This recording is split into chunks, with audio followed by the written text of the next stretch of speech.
The next type of effect we're going to discuss is the absolute effect. Step-based effects are great, but they are limited in their usefulness because they are limited to a specific channel selection, whereas absolute effects can be used on anything that shares that parameter set. So to create an absolute effect, I'm going to once again double tap effect. It is going to open my effects editor.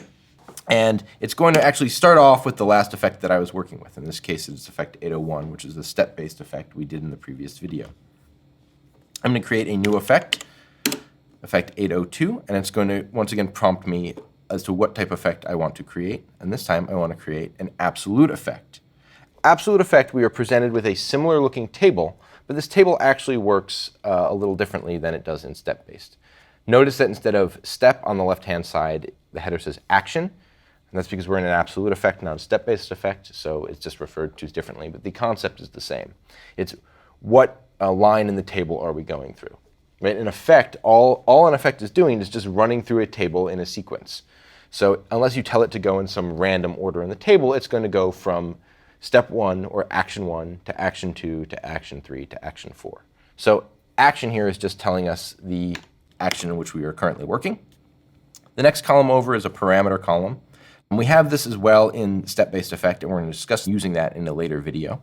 Next we have step time. Step time, again, is the cumulative amount of time that this step or this action is active in the effect. Notice instead of having a in time, a dwell time, and a decay time like we have in a step-based effect, we only have two timing values. We have time and we have dwell. Time is how long it takes to fade into that action. Dwell is how long it stays at the value of whatever is associated with that action. So I'm going to make a two-action effect here. I'm going to have these lights fade between 100 and 0. Let's go back into live. Let's once again grab our backlights, and I'm now going to run effect 802 on them. And we now have these lights chasing between 100 and 0. Very similar to like we had in our step-based effect. Let's go back into our effects editor and let's make some changes and see how that affects what's going on in live. Now, the effects editor is actually unique because it's a blind display, but it's the only place in the desk where we can work in blind but actually affect live output. So right now I have this fade where it's evenly fading between 100 and 0, and it's not staying at all. If I want these again to pop on and fade off, I'm going to change my time on my first action to 0 and my dwell to 1. So now these lights are popping on and fading off, popping on and fading off.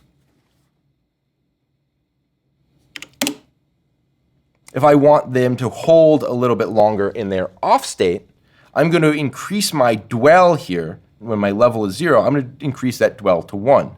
So now it's popping these lights to full, holding them at full for 1 second, and then fading them off in a second, and then holding them off for 1 second. So you can see I'm getting a little bit of a better spread there and a little more separation between my lighting fixtures.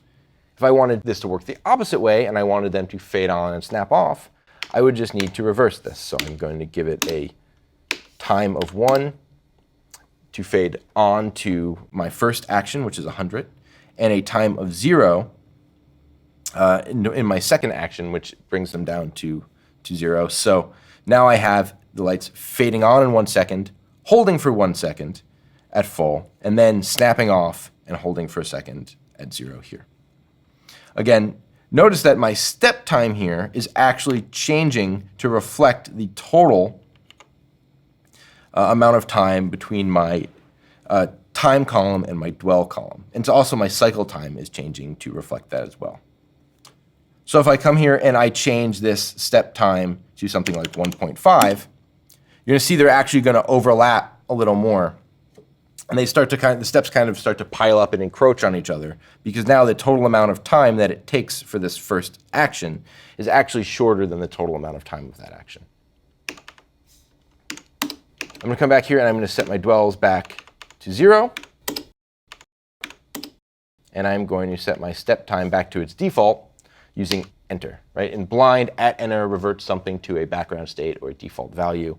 The same goes in effects. In this case, step time enter or step time @enter will reset it to its default value.